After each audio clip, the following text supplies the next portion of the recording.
નમસ્કાર, હું છું હેતલ અને આપ જોઈ રહ્યા છો ન્યૂ ભારત ન્યૂઝ. નજર કરીએ આજના ટોપ 5 ન્યૂઝમાં.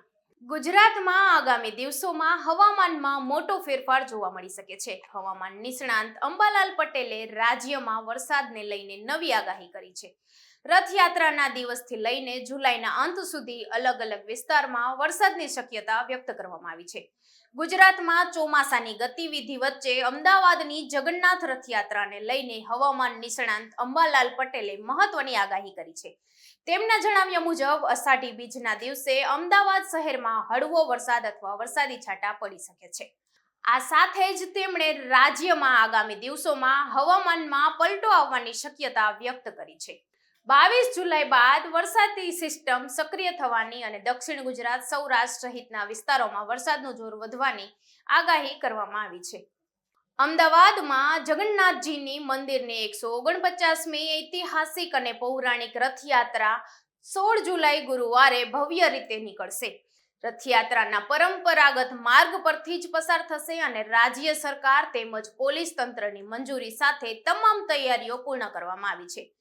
રથયાત્રાના શુભારંભ પહેલા ગુજરાતના મુખ્યમંત્રી ભૂપેન્દ્ર પટેલ ભગવાનના રથને ખેંચીને પરંપરાગત પહિદ વિધિ કરશે. રથયાત્રાના અગ્રભાગે 18 શણગારેલા ગજરાજો, ત્યારબાદ ભારતીય સંસ્કૃતિની ઝાંખી કરાવતી 101 થીમ આધારિત ટ્રકો, 30 અખાડાઓ દ્વારા અંગ કસરતના પ્રયોગો, 18 ભજન મંડળીઓ અને 3 બેન્ડ બાજા જોડાશે.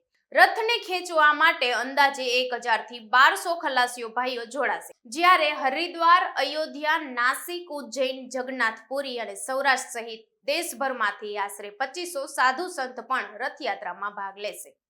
વડોદરાના માંજલપુર વિધાનસભા પેટા ચૂંટણીને લઈને પ્રદેશ ભાજપ પ્રમુખ જગદીશ વિશ્વકર્માએ મહત્વપૂર્ણ નિવેદન આપ્યું છે. તેમણે જણાવ્યું છે કે ભાજપના ઉમેદવાર સતીશ પટેલ ક્યારેય તેમની પાસે ટિકિટ માંગવા આવ્યા નહોતા. વિશ્વકર્માએ કહ્યું છે કે પૂર્વ ધારાસભ્ય યોગેશ કાકાને સાચી શ્રદ્ધાંજલિ એ જ હશે કે કોંગ્રેસની ડિપોઝિટ જપ્ત થાય.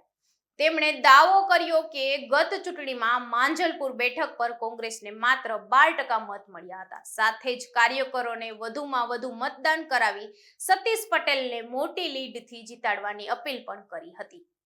રાજકોટમાં મહાનગરપાલિકાએ પાણી ચોરી અને ગેરકાયદેસર પાણી વપરાશ સામે મેગા ડ્રાઈવ શરૂ કરી છે. હાઈરાઈઝ બિલ્ડિંગોમાં ગેરકાયદેસર રીતે પાણીનો ઉપયોગ થતો હોવાની ફરિયાદ બાદ મનપાએ કાર્યવાહી હાથ ધરી છે.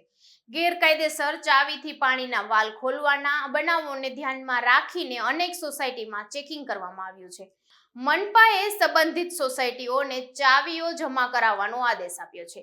અગાઉ નિયમોના ભંગ બદલે 2 એપાર્ટમેન્ટને ₹1 લાખનો દંડ પણ ફટકારવામાં આવ્યો હતો. મનપાએ ગેરકાયદેસર રીતે પાણી વપરાશ સામે કાર્યવાહી યથાવત રાખવાનો સંકલ્પ વ્યક્ત કર્યો છે.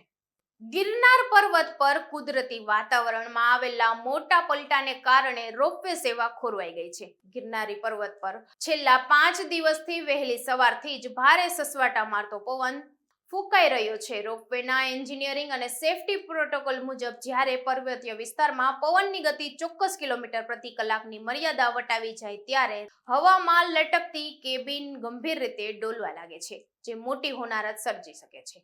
આથી કોઈ પણ પ્રકારની દુર્ઘટના ન સર્જાય તે માટે ઓપરેટિંગ કંપની અને વહીવટી તંત્ર દ્વારા રોપવે સેવા સતત 5 દિવસ સત્તાવાર રીતે બંધ રાખવામાં આવી છે.